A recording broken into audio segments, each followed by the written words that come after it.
Hi guys, several of you here at school have asked me to do a video showing your friends who are virtual how to do this project that involves using warm colors, shading, and perspective. And we'll talk about what each of those things are as we get into the project. So what you're going to need is a sheet of blank paper. The paper that this one is done on is yellow, but a lot of you won't have yellow paper at home. You might have white paper at home. So this is just a plain sheet of white paper, and you need crayons. 4 crayons to be precise. You need a black, a yellow, a red, and an orange. So the first thing we're going to do is we're going to make a horizon line. A horizon line is where the earth meets the sky, or at least it looks like it meets the sky. So draw a horizon line. That's going to be your ground. Now, if you have twistables, you're going to want to roll your crayon out. Oh, if you don't, and you have like an old broken crayon that you can peel the paper off of, that's even better. But we're just going to lightly color in the ground. And even if you leave white space showing, that's okay. Now notice I'm coloring all in the same direction and I'm doing it horizontally. There we go. Now, just watch for a minute. The next thing I'm going to do is I'm going to make a giant number 11, and I'm going to let my number 11 come down below my horizon line, and as you can see right here, I let it go completely off the top of the page, and it's about 2 fingers from the bottom of the page. So a giant number 11 that goes all the way off the page. Then again, I'm going to roll that crayon out, and this time I'm going to be coloring vertically, but I'm going to turn my page sideways to do it. So you're going to be coloring vertically up and down to make it look like tree bark. Don't push down too hard because we want to leave it light enough that we can go back in just a few minutes and shade it. So here I go, vertically up and down.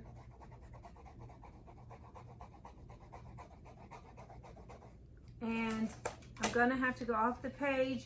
Now if you're worried about getting crayon on the table or whatever your surface you're working on, you'll want to put down something under it.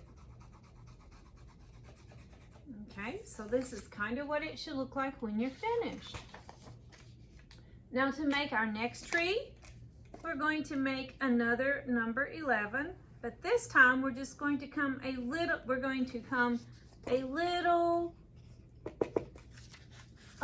closer to the horizon line. We're not going to go down quite as far, and we're going to make our 11 a little bit skinnier, thinner. Notice that it's not as fat as my first 11 was. And that's because this tree is a little farther back.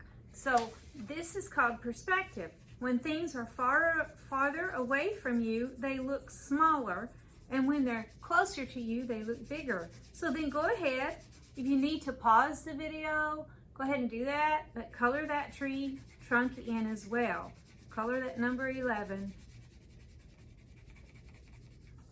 So that you get your second tree trunk. Okay, for our third tree trunk, we're actually going to make it sit on the horizon line. We're going to make it go off the page. We're going to make another number 11. It's just going down to the horizon line, but it goes all the way off the page. And we're going to make it thinner, skinnier, and then we're going to color it in as well.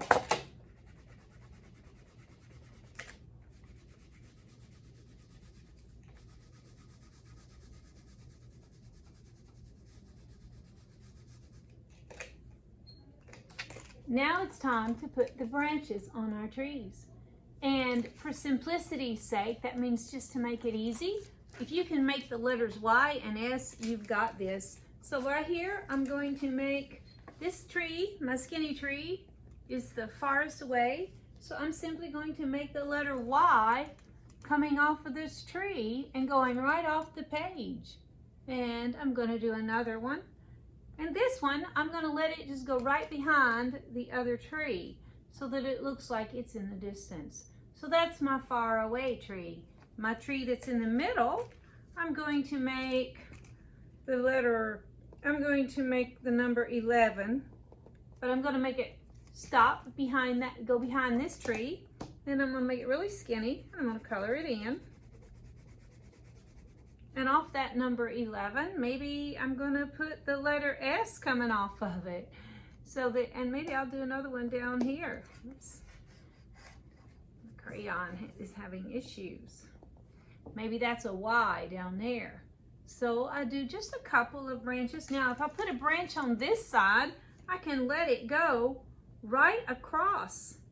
It can actually go right in front of the other tree that's behind it. That's called overlapping. So now we've talked about perspective and we've talked about overlapping, and I can give that one, I can make that into a letter Y too. So you've got perspective and you've got overlapping. Now let's put some branches on our biggest tree of all. Now on our big tree, now on this one, I've got a branch that goes all the way across the paper, but I don't think I'm going to do it this time. I think I'm just going to make one going up and a couple going off. So let's see, maybe I'll make a branch that comes up and it's going to go off the top of my page up here. I'm going to color that in. Got out of line a little bit, but that's okay. I'm coloring upside down. And it's okay. I'm having it to overlap. It's okay because branches are fatter at the bottom than they are at the top sometimes anyway. Then I can make some little ones coming off of it. And maybe I'm going to put another one right here.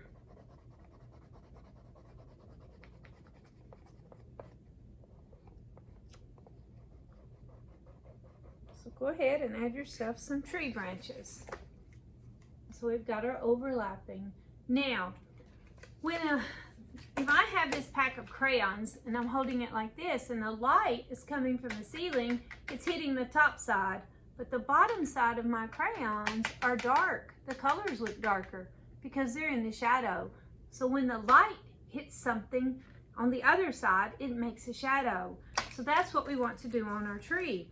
So we're going to pretend that the light is coming from this way, and on this side of our trees, we're going to have a shadow. So I'm going to take my black crayon and I'm going to push down hard, and I'm only going to color over to near the center of my tree, pushing down hard, and I'm going to leave the other side light. So I have a dark side and a light side, and that's going to give me a three-dimensional look, 3D. And then I'm going to do the same side of my tree branches. That I'm going to do just one side of the branches dark and leave the other side light so that I'm getting a 3D look. Now I'm going to do that to all three of my trees, and I'm going to color the same side dark each time.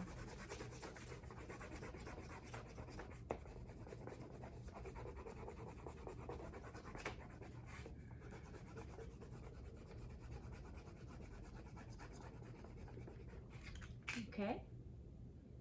Now, if there are shadows on the tree trunks, then the branches will also cast a shadow. So to make branch shadows, what I want to do is I did on this one.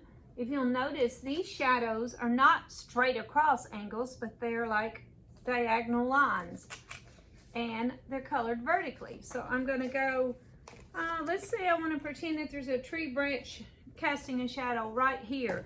So I'm going to go vertically. I'm going to make a darker line, and I might come down here and do another one. Now there's an extra bit of branch shadows on my tree. Maybe I'll add some branch shadows on this tree. Then maybe this is the shadow from this branch. And maybe this branch is casting a shadow on this tree. So we want to add a few shadows. Now for the grass, let's look at the grass. Okay, so in the distance, our grass is a little shorter than it is up close. And how do we make the grass? Vertical lines. We made horizontal lines to show the ground, to make the grass, we can make vertical lines.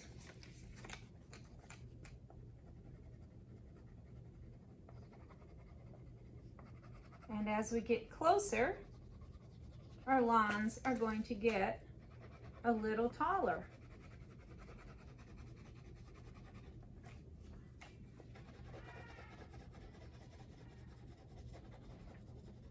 Now, it just so happens that if we're going to have grass on the shady side of the tree, then we're going to have to push down harder.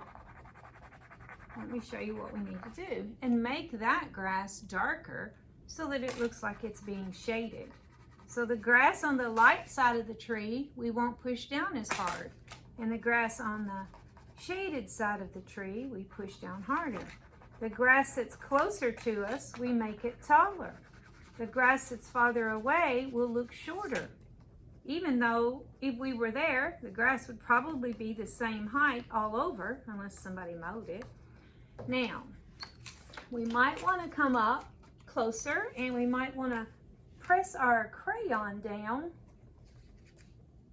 and press down hard and then flick it and let off the pressure as you flick. So that might be something you can practice on the back of your page, flicking that crayon. That's a neat technique that gives you individual blades of grass. Now, on this tree, I put something that looks kind of like rocks. So that's just like a random shape. I just made like an arched line, a curved line, like in the shape of a frown or a rainbow. And then I put like a line, another curved line shaped like a smile under it. I shaded one side of it dark, one side light, and then I put a shadow on the ground and maybe put some grass growing up there. Okay, now we're ready to move on to the sunset. So for the sunset, we're going to make it start dark and get lighter as it goes down. So we're using 3 colors for the sunset: red, orange, and yellow. Of those 3 colors, which is the darker? You're right, red. So we'll start with red. Okay, which one is medium darkness? Yeah, orange, that's right. So next we go with orange. And then finally we'll end with yellow. So I'm going to take my red, and it doesn't matter if you want to shade it up and down or horizontally. You can go vertically or horizontally as long as you keep going in the same direction. I think I am going to do mine vertically, and I'm just going to let you watch here for a minute. I'm just lightly, you can do it as dark or as light as you want, coming down about 1/3 of the way. And I'm just going to go right over top of my tree, but I'm not going to push down as hard as I go over my tree. And that's going to put a little bit of that same color in my trees, and it's actually going to look good. So I'm trying to keep it vertical. I don't know why we have this fear of running off our page, but most of us do for some reason. It's okay if you have something under your paper and you're not worried about marking on that something. It's okay to run off the page. It really is. Okay, so there's our red. I'm going to take my orange and I'm going to let it blend in a little bit to the red. I'm not going to make a clear-cut line, but I'm just going to start right over the bottom part of the red. And I'm going to do the same thing with my orange. And as I get toward the further down, I'm going to let up on the pressure. So my darkest orange pressure is up here in the red. And then as I get down here, I'm letting up so that the orange gets lighter as I go down. Remember, we can go right over top of our trees. It doesn't matter. And let up on that pressure as we get down toward the bottom.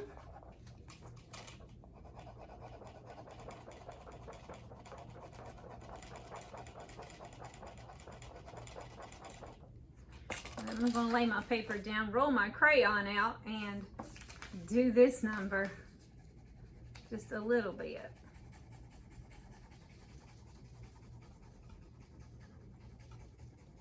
All right, so that takes me down Now I'm getting that beautiful sunset effect. And finally my yellow, and I'm going to take my yellow, I'm going to start blending it in to where I finished up with my orange.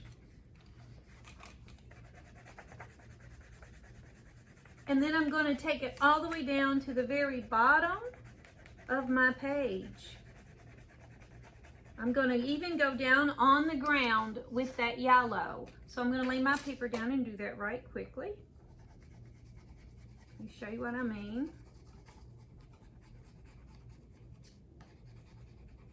Okay, now see, I've got it down to the ground, but I'm going to go beyond that. I'm going to go ahead and color it all the way to the bottom of the page with the yellow.